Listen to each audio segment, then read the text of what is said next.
बिस्मिल्लाहिर्रहमानिर्रहीम। अस्सलामुअलैकुम। मैं हूं अली असगर और आप देख रहे हैं मेरा यूट्यूब चैनल। बड़ा सर्वे और आवाम का फैसला नवाज शरीफ, तहरीक लब्बैक पाकिस्तान और हाफिज साद हुसैन रिजवी का नाम भी शामिल नहीं। इस वीडियो में हम इसी के मुतालिक बात करेंगे।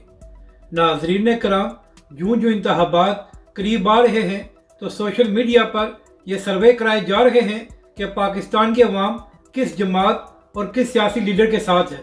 तो इसी हवाले से एंकर पर्सन और सहाफ़ी इकरारुल हसन साहब ने भी अपने ट्विटर अकाउंट पर एक पोल कराया है। और नाजरीन कराम, इकरारुल हसन ने जो पोल कराया है उसमें 4 नाम शामिल किए गए: नवाज शरीफ, इमरान खान, बिलावल भुट्टो और मरियम नवाज साहिबा। और इकरारुल हसन ने सवाल किया कि आने वाले इंतखाबात में पाकिस्तान की अवाम किसको अगला वज़ीर-ए-आज़म देखना चाहती है। अब नाजरीन कराम, यहाँ पर अहम बात यह है कि नवाज शरीफ और मरियम नवाज दोनों का एक ही जमात से ताल्लुक़ है।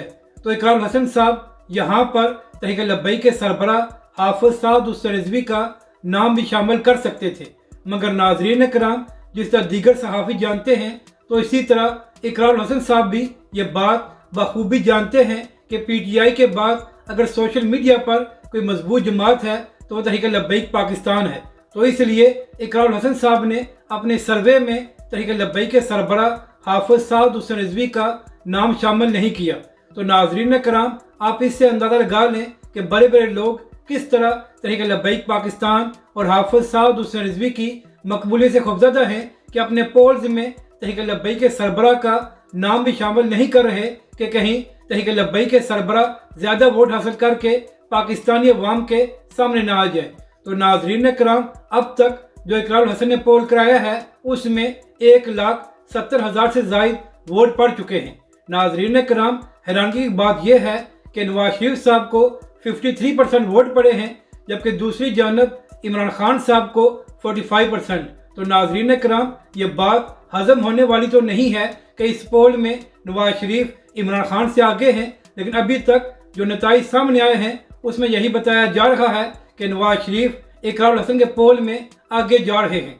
मगर नाजरीन कराम, इसमें तहरीक लब्बैक के सरबराह हाफिज साद हुसैन रिजवी का नाम शामिल नहीं किया गया, जिसके बाद तहरीक लब्बैक के कारकुनों ने इस पोल के नीचे कमेंट्स करके कहा कि इकरारुल हसन साहब, आपको तहरीक लब्बैक के सरबराह का नाम भी शामिल करना चाहिए था, ताकि आपको मालूम होता कि तहरीक लब्बैक के सरबराह को पाकिस्तान की अवाम किस कदर पसंद करती है। अपनी राय का ज़रूर इज़हार करें कि आपको ये वीडियो कैसी लगी और हमारे इस चैनल को भी सब्सक्राइब करें।